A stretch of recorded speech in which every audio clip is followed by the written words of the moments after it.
BRB cables নিবেদিত election express অনুষ্ঠানে powered by BRB hospitals limited আমরা আলোচনা করছি। স্টুডিওতে আমন্ত্রিত হয়েছেন জনাব সাইয়েদ আব্দুল্লাহ এবং আছেন জনাব ফরিদুল হক। আমরা বিরতির আগে ফরিদুল হক আপনার সঙ্গে আলাপ করছিলাম যে ভোটার টার্নওভার নিয়ে।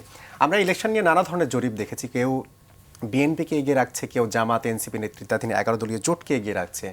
আসলে ইলেকশনে টার্নওভারটা কেমন হতে পারে বলে আপনি মনে করছেন, বা এই যে দুটি জোট আসলেই সরকার গঠন করতে যাচ্ছে কারা? আচ্ছা, টার্নওভার প্রশ্নটা আমি প্রথমে বলি। টার্নওভার প্রশ্নটা হচ্ছে যে আমার কাছে যেটা মনে হয় যে বাংলাদেশের যেই নির্বাচনগুলো মোটামুটি কি বলে যে আমরা নির্বাচন বলতে পারি, কম্পিটিটিভ নির্বাচন, সেইখানে মোরাললেস 60 থেকে 70% টার্নওভার ছিল। 2008-এ কিন্তু খুব ইন্টারেস্টিং ঘটনা ঘটছিল, সম্ভবত 87% টার্নওভার ছিল। এটা খুবই সন্দেহজনক একটা টার্নওভার। মানে 87% টার্নওভার কীভাবে হয় এটা, কারণ আপনার মনে থাকার কথা যে 2018-তে 18 অথবা 14 কোনো একটাতে 82% টার্নওভার দেখানো হয়েছে, মানে যেটা একটা সেট আপ নির্বাচন ছিল, এটা আমরা অ্যাকসেপ্টেড 82। তাহলে মানে একটা সেট আপ নির্বাচনেও টার্নওভার হচ্ছে 82%, কিন্তু 2008-এর নির্বাচনে টার্নওভার ছিল হচ্ছে 87%। তো এইটা আসলে অস্বাভাবিক। তো আমার কাছে যেটা মনে হয় 60 থেকে 70% টার্নওভারটা হচ্ছে যে বাংলাদেশের মানে ট্রেন্ড অনুযায়ী স্বাভাবিক। এইবারের ব্যাপারটা হচ্ছে যে এইবার হচ্ছে যে ধরেন কি বলে, পরিস্থিতি একটু ডিফারেন্ট, অনেক তরুণ ভোটার আছে, মানুষজন অনেক সচেতন, স্মার্টনেস বাড়ছে, হয়তোবা কিছুটা টার্নওভার বাড়ার সম্ভাবনা আছে। কিন্তু আবার অন্যদিকে আর একটা ব্যাপার আছে, সেটা হচ্ছে যে গণভোট থাকতেছে, তো 2টা ব্যালট, ওইখানে কিন্তু টাইম একটু কম বেশি হবে। তো সেক্ষেত্রে আমি মনে করি যে 55 থেকে 65 পর্যন্ত এরকম একটা, এটার মধ্যে যদি টার্নওভার থাকে তাহলে এটা আমি মনে করি হায়েস্ট। যদি এর বেশি যায় আরও ভালো, ঠিক আছে, 70-র মধ্যে। আমার ধারণা এইবারও 60 থেকে 70%-এর মধ্যে থাকার কথা। মানে আমি যা দেখছি এখন পর্যন্ত পরিস্থিতি, চারিদিকে যা দেখছি, মানুষ যেভাবে ভোটের জন্য অপেক্ষা করতেছে, উৎসাহ উদ্দীপনাটা যেই মাত্রায় আছে, এরকম হওয়ার কথা 60 থেকে 70% গণভোট সহ। কিন্তু এর বেশি ধরেন যদি দেখানোর চেষ্টা করা হয় তখন এটা সন্দেহ করতে হবে। আমি খুব মানে তখন এটা বলতে হবে যে এটা আসলে দেখানোর চেষ্টা করে, কারণ 2টা ভোট, কিন্তু গণভোট বললে আপনার 2টা ব্যালট নিতে হচ্ছে, 2 জায়গায় সিল মারতে হবে, 2টা ফোল্ড করতে হবে, 2টা বক্সে ফেলতে হবে। সো প্রসেসটা যাই বলেন আপনি, এটা 1 ঘন্টা সময় বাড়ালে এটা আসলে এনাফ না। মানে বেশি যে টার্ন আউট হবে এটার নাই, স্কোপ নাই। তার মানে কি এটা যে ধরেন ভোটাররা গেলে মানে ভোট দিতে পারবে না, ব্যাপারটা এটাও হয়তো হবে না। যত যাই বলেন আপনার ধরেন বিভিন্ন কারণেই মানুষ দূরে থাকে, অনেক মানুষ ভোট দিতে পারে না, অনেক মানুষ ভোট দিতে যায় না, বিভিন্ন সব মিলে ধরেন এইরকম একটা পার্সেন্টেজ 30% ভোটার যায় না বিভিন্ন কারণেই। তো এটা ধরেন 75% হলেও ওকে, অসুবিধা নেই। তো আমি এরকমই মনে করি যে 60 থেকে 75%-এর মধ্যে একটা টার্নওভার হতে পারে। এটা একটা আগাম প্রেডিকশন দিয়ে রাখলাম, আমার জায়গা থেকে দেওয়াটা ঠিক কতটুকু যুক্তিযুক্ত হচ্ছে আমি জানি না, বাট আমার যেটা একটা মানে কি বলে একদমই ব্যক্তিগত মতামত, কোনো রাজনৈতিক কর্মী পরিচয় না, ব্যক্তিগত মতামত হিসেবে দিয়ে রাখলাম। নির্বাচনের ভোটে আসলে কোন জোট এগিয়ে থাকতে পারে? প্রেডিকশনের ব্যাপারে আমার যেটা মনে হয়েছে যে প্রেডিকশন করার জন্য আমাদের যেই রকম কি বলে অভিজ্ঞতা, এবং আমাদের অভিজ্ঞতায় যে সমস্ত ঘটনা থাকে এবং আমাদের জ্ঞানকাণ্ডে যে সমস্ত জিনিস হাজির থাকে, আমরা কিন্তু সেইগুলো নিয়ে প্রেডিকশন করি, সেগুলো সহ প্রেডিকশন করি। কিন্তু এইবারের নির্বাচন যেটা হয়েছে, খুবই একটা ক্রুশিয়াল মোমেন্টে এই নির্বাচনটা হচ্ছে, আমাদের সামনে নতুন অনেকগুলো শর্ত হাজির হয়েছে, এবং প্রত্যেকটা শর্ত আমার কাছে মনে হয় যে এক একটা শর্তই আলাদাভাবে গেম চেঞ্জিং ফ্যাক্টর হিসেবে কাজ করতে পারে। হ্যাঁ, অন্তত 4টা শর্ত আমি দেখি যেগুলো আলাদা গেম চেঞ্জিং ফ্যাক্টর, যেটা আপনি প্রেডিকশন করাটা ডিফিকাল্ট। যেমন 2024 সালের গণ অভ্যুত্থান তো আর এর আগে হয়নি, এর থেকে বড় গেম চেঞ্জিং ফ্যাক্টর তো নাই।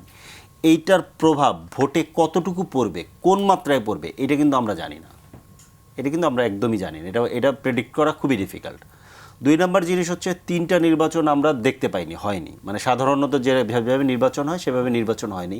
তার মানে যদি রেগুলার নির্বাচন হইতো তাহলে ভোটিং ট্রেন্ডটা যেরকম থাকতো, এবার কিন্তু আপনি এটা দেখতে পাবেন না, কারণ এবার একদমই আপনি জানেন না এমন কিছু ঘটনা আসতেছে, ভোটিং ট্রেন্ড কোন দিকে যাচ্ছে এটা আমরা জানি না।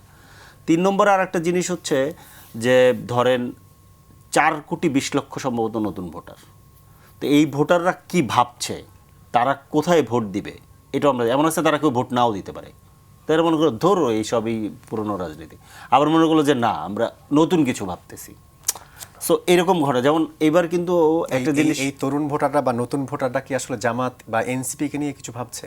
মানে যে কাউকে নিয়ে ভাবতে পারে, আমরা তো আশা করছি যে আমাদেরকে নিয়েই ভাবছে, কিন্তু তাদের আসলে ভোটের ব্যাপারটা হচ্ছে কি, ভোটের ব্যাপারটা কিন্তু বোঝায়, মানে আমাদের এই একটা জিনিস খেয়াল করা দরকার, সেটা হচ্ছে যে ধরেন যে কোনো পলিটিক্যাল পার্টি সর্বোচ্চ, ধরেন তারেক রহমান সাহেব যদি একটা জনসভা করেন, সেখানে সর্বোচ্চ টার্ন ওভার, মানে ধরেন মানুষ জনসমাগম কত হয়, 20 লাখ 30 লাখ, ধরেন 50 লাখ লোক দিলাম, কিন্তু বাংলাদেশে ভোটার তো হচ্ছে 13 কোটি, তার মানে 26 গুণ বেশি, 26 গুণ। এখন এই 50 লাখ লোক কিন্তু এক জায়গা থেকে আসে না, এটা কিন্তু আশেপাশ থেকে মিলে তারপরে লোকগুলো এক জায়গায় হয়, তাই না? বিভিন্ন কনস্টিটিউয়েন্সি, বিভিন্ন আশেপাশের জেলা থেকেও আসে।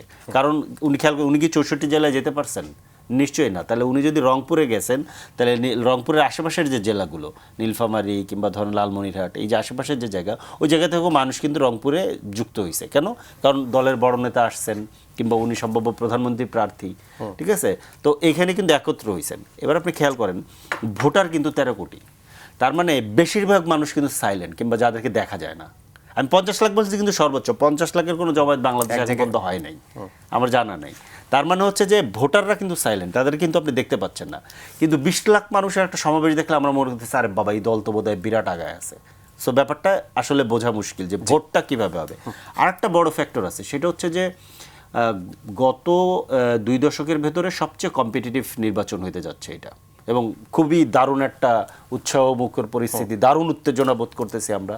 এই ধরনের কম্পিটিটিভ নির্বাচনে এইবারই বাংলাদেশে প্রথমবারের মতো ফেসবুক, ইউটিউব, টুইটার এবং এআই, এই সব কিছুর ব্যবহার হচ্ছে ব্যাপক মাত্রায়, এবং এইটাকে ব্যবহার করে যে মাত্রায় আপনার ধরেন পজিটিভ নেগেটিভ দুই ধরনের প্রোপাগান্ডাই ছড়ানো হচ্ছে, ঠিক আছে, সেইটার প্রভাব শেষ পর্যন্ত যে কতটুকু হবে এটা কিন্তু আমরা জানি না।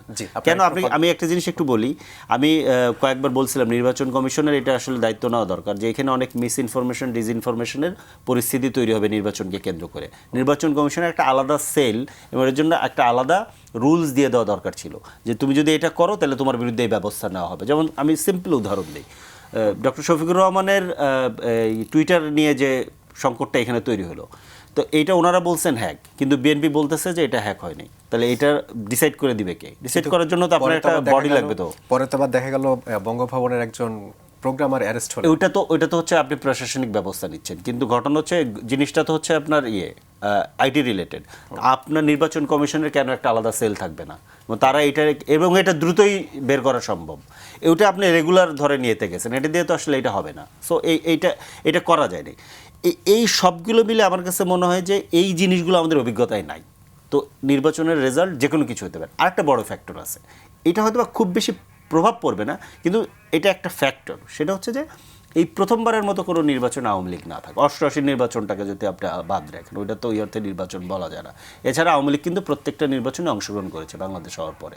তো এই প্রথমবারের মতো আওয়ামী লীগ না থাকা, এখন আওয়ামী লীগ না থাকার প্রভাবটা কোন মাত্রায় গিয়ে পড়বে, এটাও আমাদের আসলে ভোটের মধ্য দিয়ে দেখতে হবে। আমরা যে আলাপগুলো শুনছিলাম, যে আসলে সেখানে নিশ্চয়ই ফরিদ ভাই, যে আমরা দেখছিলাম যেখানে নির্বাচন কমিশনার ব্রিফ করছিলেন, সেখানে বিদেশি পর্যবেক্ষকরা রয়েছে। নির্বাচনে তো পর্যবেক্ষকদের একটা বড় ভূমিকা থাকে। এই যে 350 বিদেশি পর্যবেক্ষক, তারা আসলে নির্বাচনটাকে কিভাবে সার্বিকভাবে মূল্যায়ন করে থাকে বা করতে পারে? এইবার বোধহয় সম্ভবত আমাদের সব ইতিহাসের সবচেয়ে বেশি বিদেশি পর্যবেক্ষক এসছেন, সবচেয়ে বেশি। ইউরোপীয় ইউনিয়ন বোধহয় তাদেরও সবচেয়ে বেশি সংখ্যক পর্যবেক্ষক পারে, এবং এই সংখ্যাটা বোধহয় 500-র উপরে না, 45,000 হচ্ছে মানে সর্বমোট পর্যবেক্ষক, বিদেশি পর্যবেক্ষক। বিদেশি পর্যবেক্ষক সম্ভবত 350-র কথা বলা হচ্ছে। আচ্ছা, যাই হোক। তো এবং আমি তো দেখছি যে ধারাবাহিকভাবে ওনারা কাজ করছেন। ওনারা বিভিন্ন স্টেক হোল্ডারদের সাথে বসছেন, পলিটিক্যাল পার্টি কিংবা অন্য যারা আছেন, দেশীয় পর্যবেক্ষক, বিভিন্ন আন্তর্জাতিক সংস্থা, দেশীয় সংস্থা, এবং নির্বাচনের সাথে রিলেটেড যে সমস্ত প্রতিষ্ঠানগুলো আছে, নির্বাচন কমিশন, প্রশাসন, নিরাপত্তা বাহিনী, সবার সাথে ধারাবাহিকভাবে বলছেন, এবং ওনারা কিন্তু বেশ ব্যাপকভাবে কাজ করতেছে। এখন পর্যন্ত তাদের দিক থেকে কিন্তু কোনো রকম কোনো ম্যাসিভ কমপ্লেন আমরা পাইনি, ম্যাসিভ কোনো অভিযোগ আমরা পাইনি, এবং তারা যথেষ্ট পজিটিভলি, আমি নিজেও বেশ কয়েকটা সংস্থার সাথে বসছি, আজকেও হয়তো বা আমি 1-2 জনের সাথে বলবো, কথা বলতেছি, মানে তাদের ভিউগুলো বোঝার চেষ্টা করতেছি। তো সেই জায়গা থেকে তারাও বেশ উৎসাহী বাংলাদেশে এইরকম একটা ট্রানজিশনের মধ্যে দিয়ে বাংলাদেশ এই ধরনের একটা নির্বাচন অনুষ্ঠান করতে আয়োজন করতে পারতেছে এবং এর মধ্যে দিয়ে বাংলাদেশে একটা কি বলে নির্বাচনী যাত্রা শুরু হচ্ছে, একটা গণতান্ত্রিক যাত্রা আবার নতুন করে বাংলাদেশে শুরু হবে। এবং বাংলাদেশ তো আসলে ধরেন পৃথিবী থেকে বিচ্ছিন্ন না, তো স্বাভাবিকভাবেই প্রত্যেকটা দেশের যারা হচ্ছে যে ধরেন ইন্টারেস্ট গ্রুপ, মানে ইন্টারেস্ট গ্রুপ মানে আমি ওই নেগেটিভ অর্থে না, পজিটিভ অর্থে, কারণ বাংলা প্রত্যেকের সাথে তো প্রত্যেকের কোনো না কোনো কানেকশন আছে। আইদার ধরেন মনে করেন যে জনবল আদান প্রদান হচ্ছে, অথবা কোনো বাণিজ্য আদান প্রদান হচ্ছে, অথবা কোনো সেবা আদান প্রদান হচ্ছে, কিছু না কিছু আদান প্রদান কিন্তু হচ্ছে সারা পৃথিবীতেই, সারা পৃথিবীর সবার সাথে সবার। তো এখানে যে কোনো একটা দেশ যদি কোনো ধরনের কোনো প্রবলেমে থাকে, এটা কিন্তু সবাইকেই কম আর বেশি এফেক্ট করে। তো সেই জায়গা থেকে বাংলাদেশের মতো এরকম একটা জায়গাতে, এরকম খুব স্ট্র্যাটেজিক জায়গাতে একটা দেশ যদি কোনো ধরনের প্রবলেমে পড়ে, এটা সারা পৃথিবীকে এফেক্ট করবে। সেই জন্য তারাও খুব আগ্রহী এবং খুব সচেতনভাবে দৃষ্টি রাখছেন যে নির্বাচনটা ঠিকমতো হচ্ছে কিনা। তো এখন পর্যন্ত আমার কাছে মনে হচ্ছে যে তারা খুব পজিটিভ। জি, জনাব আব্দুল্লাহ, আপনার কাছেও বিষয় জানতে চাই যে এই যে বড় একটি রাজনৈতিক দল হিসেবে বিএনপি নিশ্চয়ই গ্রহণযোগ্যতা আছে, তারা নিশ্চয়ই ফলাফল ভালো করবে, কিন্তু আমরা এটাও দেখছি জামাত এনসিপিকেও অনেকে এগিয়ে রাখছে। আসলে জামাত এখন পর্যন্ত যেই পরিসংখ্যান আমরা জানি, সর্বোচ্চ 18টি আসন পেয়েছে এ পর্যন্ত বাংলাদেশে। তাদের 3টি আসন পাওয়ার রেকর্ড আছে, 2টি আসনে তারা জয়ী হয়েছে, এরকম রেকর্ডও আছে। হঠাৎ করে তারা এত ভালো করার স্বপ্ন দেখছে কিভাবে? এই হাইপটা উঠলো কেন? এই জায়গায় অনেকগুলো ফ্যাক্টর আছে। ফরিদ ভাই অনেকগুলো কথা বলছেন, ইয়েস, এই কথাগুলো কিন্তু অবশ্যই ভ্যালিড। এবং এই জায়গায় আপনার একটা জিনিস মাথায় রাখা দরকার যে বাংলাদেশের ভোটিং রেকর্ডটা আসলে, ট্র্যাক রেকর্ডটা আসলে কেমন। সেই ট্র্যাক রেকর্ড যদি খেয়াল করেন, আওয়ামী লীগ এবং বিএনপি এই দুইটা দলের ফিক্সড একটা ভোট প্যানেল আছে, জামাতেরও একটা ফিক্সড ভোটিং প্যানেলটা আছে, এবং সেটা ফিক্সড সেটা 5 থেকে 7% বেশি ছিল না। সেম গোস ফর, ধরেন যে বিএনপি বলেন, আওয়ামী লীগ বলেন, তারা ইলেকশন হইলে কিন্তু যখন যার জোয়ার থাকে সে ভোট কিন্তু বেশি পায়, 40% পাচ্ছে, 45% পাচ্ছে, ইভেন 48%ও পেয়ে গেছে। কিন্তু ফ্যাক্ট হলো তাদের ধরা ভোট কেমন আছে, একদম ফিক্সড। এটা দেখবেন 30 থেকে 35%-এর ভেতরে ভ্যারি করতে থাকে। এই জায়গাতে দেখবেন একটা ভ্যাকুম কিন্তু তৈরি হয়ে গেছে। এবং তার পরবর্তী আলাপটা হইল, বাংলাদেশে ধরেন যে ওই যে বিগত 3টা ইলেকশনে অন্তত পক্ষে কোনো ডাটা ক্রেডিবল কোনো ডাটা না। ইনফ্যাক্ট বিগত 3টা ইলেকশন না, ফরিদ ভাই 3টা ইলেকশনের কথা বলছেন, 2008 সালের ডাটাটা নিয়েও আমার খুবই আপত্তির জায়গাটা আছে। আপত্তির জায়গাটা কেন আছে এই ব্যাপারটা বুঝতে পারাটা জরুরি। ধরেন বিএনপি 1996 সালের ফেব্রুয়ারি মাসে ইলেকশন করে 15 দিনের ভেতরে খালেদা জিয়া যখন ক্ষমতাটা ছেড়ে দিলেন, 12 জুনের যে ইলেকশন, ওই টাইমে অ্যান্টি ইনকামবেন্সি ভাইবটা ডেফিনেটলি ছিল। আওয়ামী লীগের সাথে জামাত ইলেকটোরাল জোট টাইপ কিছু করে ওই টাইমে ইলেকশনও করতে গিয়েছিল, যে বিএনপির সাথে নাই, তারা আওয়ামী লীগের সাথে একসাথে আন্দোলন করবে, অমক তমক করবে। এবং করার পরে জামাত একা ইলেকশন করে 3টা আসন পেয়েছিল, আনফরচুনেটলি অর ফরচুনেটলি। তো আওয়ামী লীগ এবং বিএনপি ওই টাইমের ভেতর তাহলে কিন্তু স্মরণকালের সবচেয়ে বেশি গ্যাপ হওয়ার কথা ছিল, রাইট? বিএনপি আগের 5 বছর রুল করেছে, অ্যান্টি ইনকামবেন্সি ভাইব আছে, আন্দোলন আছে, আওয়ামী লীগ জামাতে এক হয়ে গেছে, বিভিন্ন ফ্যাক্টর কাজ করছিল। এমনকি সচিবালয়ের আমলারা পর্যন্ত মঞ্চ বানিয়ে বিক্ষোভ করেছিল। মহিউদ্দিন খান আলমগীর সেটা অন্যতম একজন লিডিং ফিগার ছিলেন, জনতার মঞ্চ ছিলেন। তো এই ধরনের ফ্যাক্টর চিন্তা করার পরেও দেখবেন ওই ইলেকশনে বিএনপি আর আওয়ামী লীগের ভোটের পার্সেন্টেজ খুবই কম ছিল। 100 আসন বিএনপিও পেয়েছিল। এমনকি বাংলাদেশের ইলেকশনগুলোর ভেতরে সবচেয়ে কম গ্যাপ সম্ভবত ওই ইলেকশনেই ছিল। আওয়ামী লীগও কিন্তু একা গভর্নমেন্ট ফর্ম করতে পারে নাই, তার জাতীয় পার্টির হেল্প নিয়ে। ওই যে এরশাদকে জেল থেকে মুক্তি দিল, খালেদা জিয়ার টাইমে তো একটা পর্যায়ে এরশাদ জেলেই ছিল, তারপরে এরশাদকে জেল থেকে মুক্তি দিয়ে এই শর্তেই জাতীয় পার্টির কিন্তু নিয়ে এসে ক্ষমতা গ্রহণ করলো। যদিও লাস্টের দিকে আবার এরশাদের সাথে একটু বনিবনা না হয়, একেবারে ওই টার্মের লাস্টে আবার এরশাদকে জেলে পাঠিয়েছিলেন। ওই টাইমে যদি ভোটিং প্যানেল চিন্তা করেন, দেখবেন যে বিএনপি বোধহয় যে 111 বা 116টার মতো পেয়েছিল, তার মানে আওয়ামী লীগও 150টা পায় নাই, 146। এই যে এই গ্যাপটাকে যদি বিএনপির স্মরণকালে সবচেয়ে লো টাইমে যদি এই অবস্থাটা হয়, এইবার আপনি 2008 সালে চিন্তা করেন কি এমন ঘটনা ঘটলো যে বিএনপি জোট 33টা আসন পাইল, আওয়ামী লীগ 260+ আসন পেয়ে গেল। তার মানে এইটা কিন্তু আপনার ওই যে ট্র্যাক রেকর্ড, এই ট্র্যাক রেকর্ডের সাথে মিলে না কেন এটা বোঝার জন্য বলা উচিত যে প্রাতিষ্ঠানিকভাবে কিভাবে ভোট কারচুপি করা যায়, যেটা ইমিডিয়েটলি অনেক সময় দেখা যায় না। আপনি এমনভাবে ডিলিমিটেশন করেছিল ওই ইলেকশন কমিশন, যে ডিলিমিটেশন করার কারণে ওই উপজেলার ওই ইউনিয়নের ওই ওয়ার্ডগুলোতে এই প্যানেলের ভোট বেশি, অতএব ওইটা সেটে অন্য জায়গায় দিয়ে দিতে হবে। এই ইঞ্জিনিয়ারিং তো করা হয়েছে এবং সবচেয়ে বেশি ডিলিমিটেশন সংক্রান্ত জটিলতা দেখবেন ওই 2008 সালের ইলেকশনে এটা কিন্তু হয়েছিল আসন সংক্রান্ত যে জটিলতার ব্যাপারটা, যেটা নিয়ে অনেকেই কথা বলে না। আনফরচুনেট ব্যাপার হলো ওই 1-11 গভর্নমেন্টের কলুষিত গভর্নমেন্টের বহু মানুষ এই গভর্নমেন্টেরও বিভিন্ন জায়গায় হর্তাকর্তা হিসেবে বসে আছে। একটু উদাহরণ দিলে তাহলে ব্যাপারটা বোধহয় আরেকটু ক্লিয়ারলি বোঝা যাবে, তাহলে মনে হবে ও আকাশ থেকে বললাম নাকি। ওই গভর্নমেন্টের ইলেকশন কমিশনার একজন যিনি ছিলেন ব্রিগেডিয়ার সাখাওয়াত সাহেব, ব্যক্তিগতভাবে আমি তাদের পছন্দ অপছন্দ কোনোটাই করি না, কিন্তু ব্যাপারটা হলো উনি তো ওই টাইমে খুব গুরুত্বপূর্ণ একজন রোল প্লে করেছেন। 1-11 ইলেকশন নিয়ে বিশাল বড় ডাউট আছে। কমিশনারের দায়িত্বে ছিলেন সাখাওয়াত সাহেব এখন উপদেষ্টা, এখন ওই টাইমে ফরেন সেক্রেটারি ছিলেন যিনি বর্তমানে তৌহিদ সাহেব, বর্তমানে উনি ফরেন অ্যাডভাইসর। ওই টাইমে দেখবেন যে এই যে আলিমাম মজুমদার সাহেব ক্যাবিনেট সেক্রেটারি ছিলেন, এখন উনি উপদেষ্টা পদমর্যাদায় বসে আছেন। তারপরে দেখবেন যে ওই টাইমে ফাজুল কবির সাহেব জ্বালানি সেক্রেটারি ছিলেন, এখন উনি উপদেষ্টা। তারপরে দেখবেন যে এই ক্যাটাগরির লোকজন যারা আছে ওই সময়ে যারা বিভিন্ন জায়গায় ছিল তারা সেইভাবে বসে গেছে। ওই টাইমে পুলিশের এসবির যিনি প্রধান ছিলেন উনি দেখবেন এখন পুলিশের কোন দায়িত্বে আছেন। তার মানে কি এবার ওই ইলেকশনে ইঞ্জিনিয়ারিং একটা অপশন থেকে যাচ্ছে? আমি এটা কনক্লুসিভলি বলছি না, মানে এই জন্য আমি বোঝানোর চেষ্টা করছি যে ওই সময়ে বিভিন্ন মানুষ যারা ছিল যাদের ওই গুরুত্বপূর্ণ দায়িত্ব পালন করার লোকগুলা কিন্তু এই গভর্নমেন্টে বসে গেল। কারণ ইউনূস সাহেবের আমলেও এমন লোক বোধহয় যে আর কোথাও ছিল না, এখানে ঘুরে ফিরে তাদেরকে নিয়ে আসতে হইলো। কাজেই এই যে এই ডাউটগুলা কিন্তু তোলাটা উচিত ছিল, যেটা আনফরচুনেটলি অনেক জায়গায় তোলাটা হয় নাই। এবং ভোটিং প্যাটার্নটা যদি আপনি লক্ষ্য করেন, তারপরের হিসাবটা বললি, আপনি যেহেতু ওই ট্রেডটা খোঁজার চেষ্টা করছিলেন ট্রেনটা, তো ওই টাইমে সূক্ষ্ম যে কারচুপি হয়েছে ওটা অনেকে বলে যে 3টা ইলেকশন কারচুপি হয়েছে। ভাই ওই টাইমের যে ইলেকশন ওইটা আপনি কোয়ালিশন ইয়ার্স বইটা যদি পড়েন প্রণব মুখার্জির, তাহলে বুঝতে পারবেন যে ওই যে ফখরুদ্দিন তারপর আমাদের মইনু আহমেদ তাদেরকে বাইরে বের করে দেওয়ার যে নেগোসিয়েশন, এটা তো বাইরে থেকে এসে করতে হয়েছিল হাসিনার সাথে, রাইট? সো এই ধরনের অনেক কাজই হইতে পারে বিহাইন্ড দ্য কার্টেন। এবং এই টাইমে আমার যেটা আশা যে তরুণদের ভোট অপ্রত্যাশিতভাবে অনেক বেশি। তার কারণ কি, অন্যবার 18 থেকে 23 বছর বয়স পর্যন্ত হয় নতুন ভোটার। ভাই কারেক্টলি বলছেন, এবার তো 18 থেকে শুরু করে 33 বা 35 বছর বয়স পর্যন্ত নতুন ভোটার যারা ভোট দিতে পারে। এবং এই যে ভোট দিতে পারে নাই এই অংশটার অ্যাটেনশন স্প্যান কিন্তু ধরেন একদমই যারা জেনজি এদের খুবই কম, 5 সেকেন্ড 10 সেকেন্ড। অনেক ক্ষেত্রে কি করে জানেন, যে আপনি ওই দলকে সমর্থন করেন না, নো প্রবলেম, ওই দলের অপোজিটে যা দাঁড়াইছে ঠিক আছে আমি ওদেরকে জিততে দিব না। এই জিততে না দেওয়ার কারণে যে ঠিক আছে তাহলে ভোট যাকে খুশি তারে দিব, দিতে গিয়ে আপনি যারা পছন্দ করেন না তারাও ভোট দিয়ে ফেলতে পারেন, এমন ঘটনা ঘটে যাইতে পারে। এই যে ট্রেন্ডের কথা আমরা এখন পর্যন্ত আগে যেটি আলোচনা করছিলাম বা এখন পর্যন্ত যা দেখা যাচ্ছে, তাতে কি জামাত বা এনসিপি জোট খুব ভালো কিছু করতে পারে? দেখেন, খুব ভালো কিছু করার যে ডেফিনেশন, জামাতের অতীতের যে ট্র্যাক রেকর্ড ওই জায়গা থেকে ভালো করা মানেই তো তারা অনেক ভালো করে ফেললো, রাইট? যারা যাবৎকালে সর্বোচ্চ আসন 18টা পেয়েছে তাদের জন্য ধরেন আপনি যদি 30টা আসনও চিন্তা করেন তাদের জন্য এটা তো ঐতিহাসিক রেজাল্ট।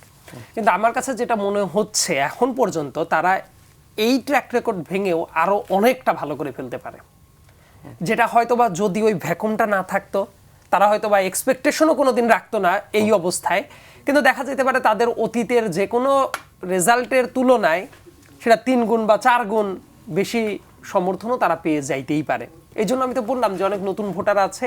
এবং আর একটা ব্যাপার হলো ভ্যাকুম, একটা জায়গায় যখন ভ্যাকুম, ধরেন যারা বিএনপিকে পছন্দ করে না, নট নেসেসারি তারা জামাতকে এন্ডোর্স করে, নট নেসেসারি একটা দলকে এন্ডোর্স করে, বিএনপিটা পছন্দ করি না তাহলে ভোট দিব কারে, অন্য জায়গায় দিয়ে দিই। কিন্তু আমরা দেখছি অনেক জায়গায় চলে আসে। আওয়ামী লীগের বড় একটা অংশ যারা রয়েছে তাদের হয়তো নেতারা হয়তো পালিয়ে গেছেন, কিন্তু ভোটাররা আছে। এই ভোটারদের ভিতরে আমি তো বললাম ওই যে ফিক্স যারা ভোটার আছে এদের ভিতরে দেখা যাবে যে অনেকেই ভোট দিতে যাবে না, আবার একটা অংশ ভোটও দিতে যাবে, হয়তো ওইটা 50-50 হয়ে যাবে। যে 50% ভোট দিতে যাবে এইটা লোকালি তার ইনফ্লুয়েন্সটা কেমন, এটা খুব গুরুত্বপূর্ণ ব্যাপার। আমরা ঢাকা থেকে মনে করি কি খুবই আইডিয়াল সিনারিওতে ভোট হয়, মানুষ একদম বিচার বিবেচনা করে কোন দিকে ভোট দিলে কি হবে উইথ ডিউ ক্যালকুলেশন মানুষ ভোট দেয়। লোকাল জায়গায় এটা হয় না। লোকাল জায়গায় চিন্তা করে ও এই ভোটটা দিলে আমি কি আমার জীবনে কি হবে, এই ভোটটা দিলে এই লাইনে যদি জিতে তাহলে আমি বোধহয় ভালো থাকতে পারবো। অধিকাংশ মানুষ দেখবেন ভোটের আগে একটা কথা প্রচলিত আছে, গ্রামের মানুষের এই কথাগুলোর ভেতরে অনেক ফিলোসফি আছে, আমি একটু ভাবার যখন চেষ্টা করি, আপনি পাত্তা না দিলে এটা বিপদে পড়বেন। তারা অনেক সময় দেখবেন কি বলে, যে ধরেন যে হেরে গেল যে প্রার্থীটাকে, তারা বলে আমার ভোটটা কাজে লাগে নাই। এই যে একটা মাইন্ডসেট, এটা কিন্তু খুব গুরুত্বপূর্ণ মাইন্ডসেট। কারণ কি আমার ভোটটা কাজে লাগে নাই মিনিং কি, তার মানে জেতা পার্টি যে টেন্টেটিভলি জিততে পারে তাকে ভোট দেওয়ার মতো একটা মানসিকতা, ইনবিল্ট মানসিকতাটা আছে।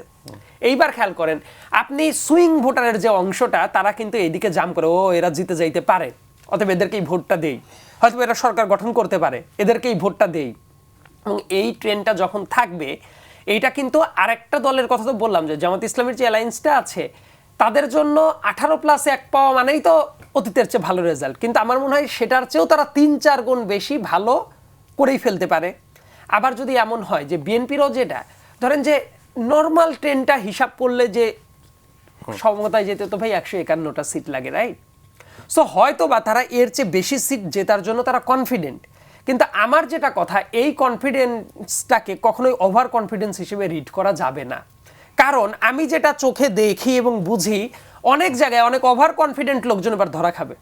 এবং ধরা খাবে এই কারণে, কারণ ওই যে অনেকগুলো ট্র্যাক রেকর্ড যেহেতু নাই ভোটিং প্যাটার্নের, অনেকেই বুঝতে পারে না। তারপরে এই 11 মাসের অনেক বিহেভিয়ারাল প্যাটার্নের কারণে অনেক ঝামেলা ঘটতে পারে।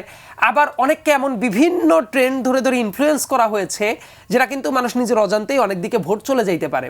এই কারণে বিএনপির অনেক ওভার কনফিডেন্ট হওয়ার কোনো দরকার নাই, যারে আমরা তমক পেয়েই যাচ্ছি। ধরেন কেউ যদি বলে আরে 200-250টা আসন তো নির্ঘাত পেয়েই যাচ্ছি, এই ব্যাপারটা ভাবার কোনোই দরকার নাই। বরং আপনি জিততে পারেন, প্রবাবিলিটি আছে, ইয়েট আপনি অনেক অপ্রত্যাশিত চ্যালেঞ্জের মুখেও পড়তে পারেন। এই ব্যাপারটা যদি মাথায় না রেখে আপনি হাওয়ায় উড়ছেন, এটা খুব বিপদের কারণ হয়ে যেতে পারে।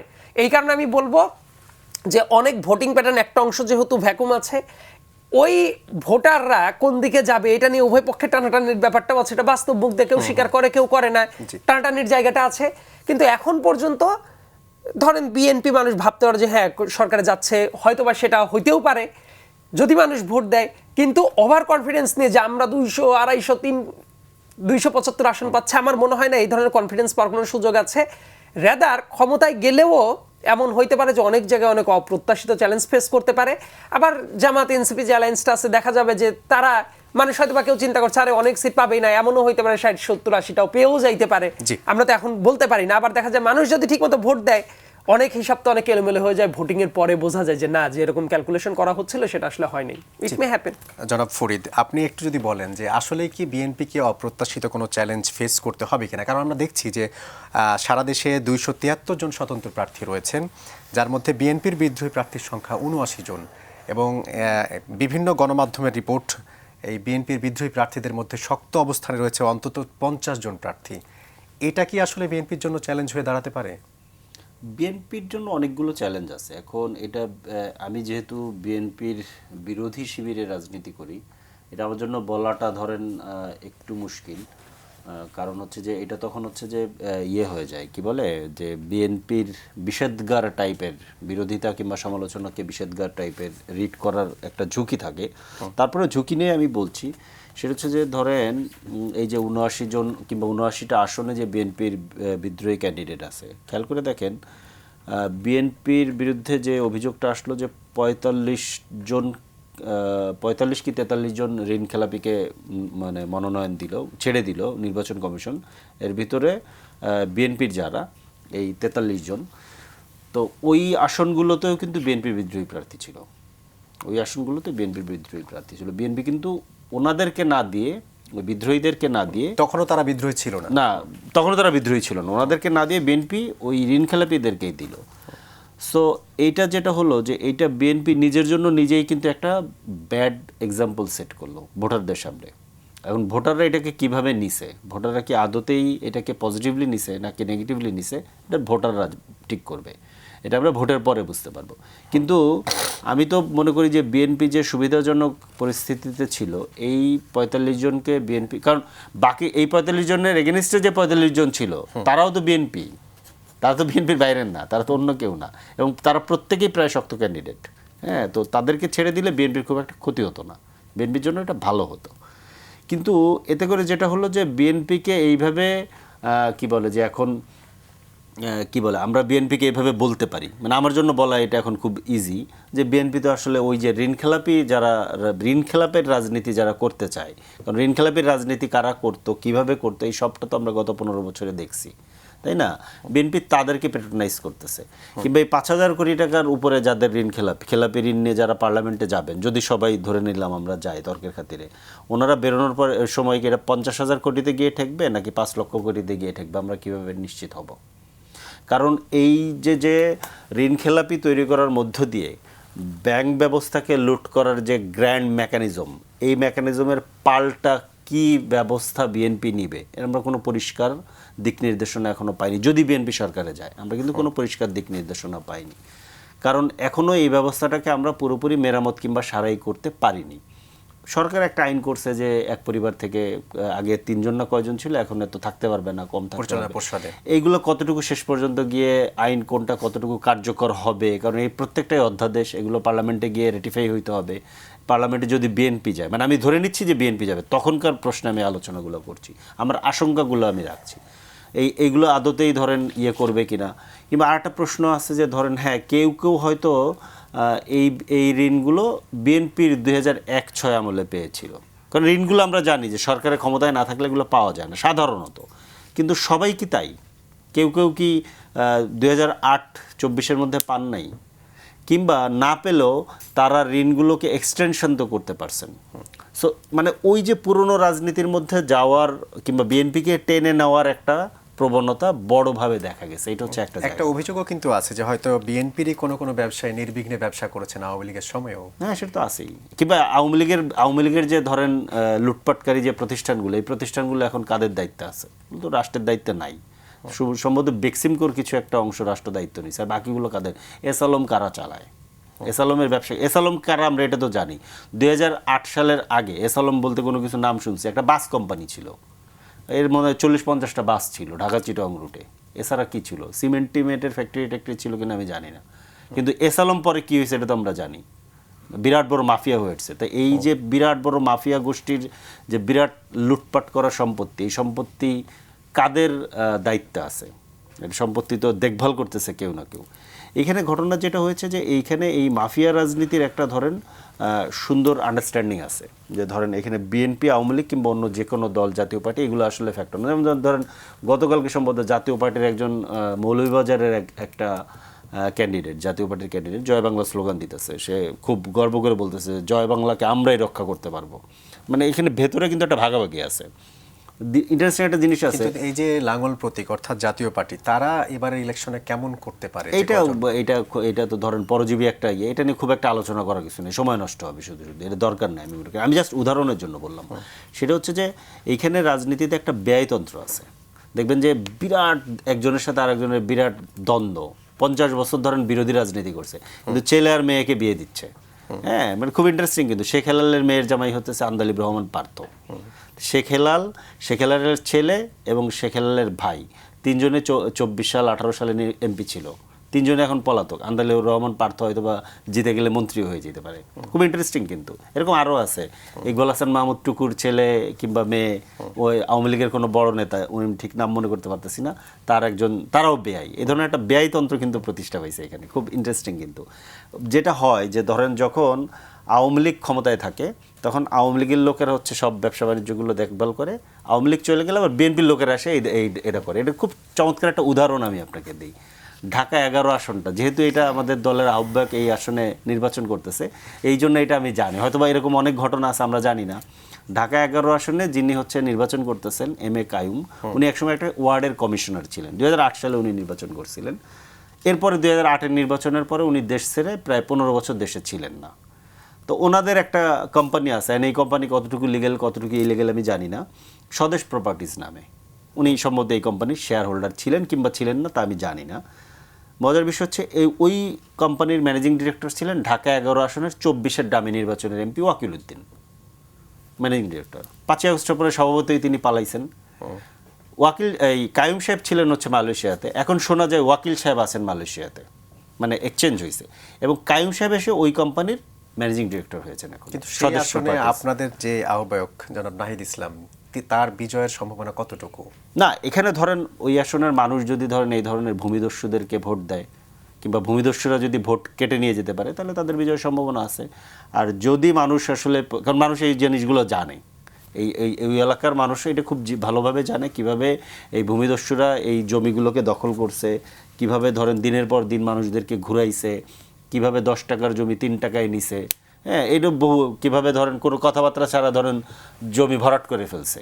হ্যাঁ, জমি ভরাট করে ফেলছে। এরপরে ধরেন আপনি ঘুরতে ঘুরতে 2 বছর 3 বছর ঘুরে ওইখান থেকে আপনি আইদার টাকা বের করছেন, অথবা ধরেন আপনার যেই জমি দ্বারা ভরাট করছিল সেই জমির 30% 35% জমি আপনাকে ফেরত দেওয়া হয়েছে প্লট আকারে। ঠিক আছে, বলছে আমরা ভরাট করছি, এই করছি সেই করছি, আমাদের খরচ হয়েছে না, কিন্তু ভরাট করার সময় আপনাকে জিজ্ঞাসা করে নেই। এটা হচ্ছে এই ভূমিদস্যুদের মাফিয়া সিন্ডিকেট আর কি। তো এখন ওই এলাকার মানুষ যদি তাদেরকে ভোট দেয়, দিবে, কোনো তো কিছু বলার নেই। কিন্তু আমি বলছি যে মানে ইন্টারেস্টিং জায়গাটা হচ্ছে যে এইটা, যে ওই একই ধরনের রাজনীতি পরিচালনা করার একটা ট্রেন্ড বিএনপির ভিতরে ব্যাপকভাবে দেখা গেছে। এমন না যে ওই লোকগুলোকে নমিনেশন না দিলে বিএনপির খুব বড় ক্ষতি হতো, কারণ বিএনপি এবার যে সুবিধাজনক অবস্থায় ছিল এটা বিএনপির জন্য কোনো ইস্যুই ছিল না, কিন্তু এটা দেখা গেছে। সো এটা বিএনপির জন্য একটা বড় চ্যালেঞ্জ হতে পারে ভোটের মাঠে, কারণ এই জিনিসগুলো এখন কিন্তু মানুষের সামনে পরিষ্কার। আরেকটি প্রশ্ন করতে চাই, নিশ্চয়ই এই ধরনের প্রশ্নের মুখোমুখি হয়তো এর আগেও হয়েছেন। এই যে আপনার জোট অর্থাৎ যে 11 দল জামাত নেতৃত্বাধীন এই দল যে ভোট করছে বা যেই হাইপ তৈরি হয়েছে, আপনাদের এক্সপেকটেশন কি? ফাইনালি আসলে কতটা আসন পেতে পারেন? এইটা আমি বললাম, এটা আসলে বলা মুশকিল, কারণ এমনিতে প্রেডিকশন করা কঠিন। তবে এইটা আসলে দলের জায়গা থেকে আমার প্রেডিকশন করাটা কঠিন, মানে আমার এভাবে নাম্বার বলাটা কঠিন। কিন্তু আমরা যেহেতু একটা নির্বাচনী জোট করেছি এবং আমরা একটা নতুন দল হওয়া মানে পরে নতুন দল এবং মানুষের ব্যাপক এক্সপেকটেশন থাকা সত্ত্বেও আমরা যেহেতু এটাকে কম্প্রোমাইজ করে একটা জোটের মধ্যে গিয়েছি, আমরা কিন্তু আমাদের মতো করে একটা ক্যালকুলেশন করেছি যে এইভাবে গেলে হয়তো বা আমরা সরকার গঠন করতে পারবো। কারণ রাজনীতিতে এন্ড অফ দ্য ডেতে আপনাকে সরকারে যেতে হবে, সরকারে গিয়ে আপনার পলিসি বাস্তবায়ন করতে হবে, এর কোনো বিকল্প নেই। হ্যাঁ, আপনি যত যাই বলেন। তো সেই জায়গা থেকে ধরেন আমাদের সিদ্ধান্ত ভুল সঠিক এটা সময় বলে দিবে। আমি নিজে এই সিদ্ধান্তের সাথে পুরোপুরি একমত ছিলাম না, হ্যাঁ, আমি বিরোধিতাই করেছি সিদ্ধান্তের, কিন্তু একটা সম্ভাবনা তৈরি হয়েছে যে এই জোটের একটা সরকারে যাওয়ার একটা সম্ভাবনা তৈরি হয়েছে, এইটা আমি মনে করি। তো সেই জায়গা থেকে আমরা তো এখন আশাবাদী যে এই জোট সরকার গঠন করবে। জি, জনাব আব্দুল্লাহ, আপনার কাছে জানতে চাইবো যে এই যে প্রত্যেকটা নির্বাচনে আমরা দেখে থাকি যে এক একজনের একটা ট্রাম্প কার্ড থাকে, এবারের নির্বাচনে বিএনপি বা জামাত তাদের আসলে কোনটা ট্রাম্প কার্ড হিসেবে কাজ করছে বলে মনে করেন? বিএনপির জন্য একটা ধরেন যে যেটা সবচেয়ে বড় ব্যাপার, তারেক রহমান হিমসেলফ একটা বড় ব্র্যান্ডিং বিএনপির জন্য এই মুহূর্তে। কারণ উনি যেটা করছেন নিজে, কিন্তু এর আগে উনি তো আসলে হঠাৎ করে রাজনীতিতে আসেন নাই। ওনার রাজনীতিতে আসার জানি ধরেন যে পারিবারিকভাবেই তো ওনার রাজনীতির সাথে পরিচয়টা সেই কিশোর থেকেই হয়েছে। তারপরে উনি রাজনীতির উত্থানও যেমন দেখেছেন, আবার বীর বিক্রমে থাকা অবস্থায় পতন থাকাটাও কিন্তু উনি দেখেছেন, রাইট? ধরেন যে উনি নিজেই দেখেছেন যে উনার মা কিভাবে ক্ষমতায় আসলেন। বাবার হিসাবটাই যদি বলেন যে সবচেয়ে জনপ্রিয়তম প্রেসিডেন্ট একজন মানুষ, ওনাকে মেরে ফেললো, তারপর কিভাবে মানে তছনছ হয়ে গেল সবকিছু। 3 বছরের ভেতরে তার ওই যে মাকে, যিনি গৃহিণী রোলে ছিলেন, তার এসে দলের হাল ধরতে হলো। উনি কিন্তু ক্ষমতায় আসেন নাই। সো বেগম খালেদা জিয়া রাজনীতিতে মারা গেলেন, জিয়াউর রহমান সাহেব মারা গেলেন 81 সালে। খালেদা জিয়া রাজনীতিতে পুরোপুরি দলের পজিশন হোল্ড করে একেবারে ওই যে চূড়ান্ত লেভেলে চেয়ারপারসন রূপে আসলেন 84 সালে। এই যে মাঝের 3টা বছর খুব ডামাডোলের ভেতর দিয়ে গেছে। দুর্বল একজন প্রেসিডেন্ট ছিলেন, সাত্তার সাহেবকে উৎখাত করার জন্য এরশাদ কি করলো না করলো, এই নাটকগুলা কিন্তু উনি দেখেছেন, বুঝেছেন। 91 সালের আগে এরশাদ বিরোধী আন্দোলন যখন তুঙ্গে, এরশাদ বিরোধী আন্দোলনের পরে বাংলাদেশের প্রথম মহিলা প্রধানমন্ত্রী হিসেবে ক্ষমতায় আসলো। ওই টাইমে কিন্তু তারেক রহমান রাজনীতির ভেতরে অ্যাক্টিভ হওয়া শুরু করলেন। হওয়ার পরে আবার এটাও দেখেছেন 96 সালে তাদের ক্ষমতাটা ছাড়তে হয়েছে। অর্থাৎ ক্ষমতায় আসা, ক্ষমতা ছাড়া, এই যে এই দুইটা ব্যাপার উনি কিন্তু এক্সপিরিয়েন্স করেছেন। তারপরের হিসাবটা যেটা হলো 2001 সালে যখন ক্ষমতা আসে, তারেক রহমান কিন্তু ওই বগুড়ার একটা উপজেলার একটা পদ থেকে রাজনীতিটা শুরু করেছিলেন, এবং তারপর উনি 1 সাল থেকে 6 সাল পর্যন্ত যে কাজটা করেছিলেন, এইটা ওনার রাজনৈতিক ক্যারিয়ারে আমার কাছে মনে হয় যে সবচেয়ে গুরুত্বপূর্ণ একটা ব্যাপার। প্রচুর পরিমাণে তৃণমূল সফর করতেন এবং বাংলাদেশের প্রত্যেকটা এলাকা উনি চষে বেরিয়েছিলেন ওই টাইমে, এবং ওনার হাত ধরে তৃণমূলের কর্মীদের সংগঠনটা খুবই স্ট্রংলি গড়ে তুলেছিলেন। সেটার বেনিফিট কিন্তু সাংগঠনিকভাবে এখন পাওয়া যায় অনেক জায়গায়। ওই যে বিভিন্ন এক্সওয়াইজের আসন ধরে ধরে যখন হিসাব করবেন, তখন দেখবেন আরে একজনের এত লেভারেজটা কেন? ওই যে শেকড়টা মাটির ভেতরে অনেক গভীরভাবে প্রথিত।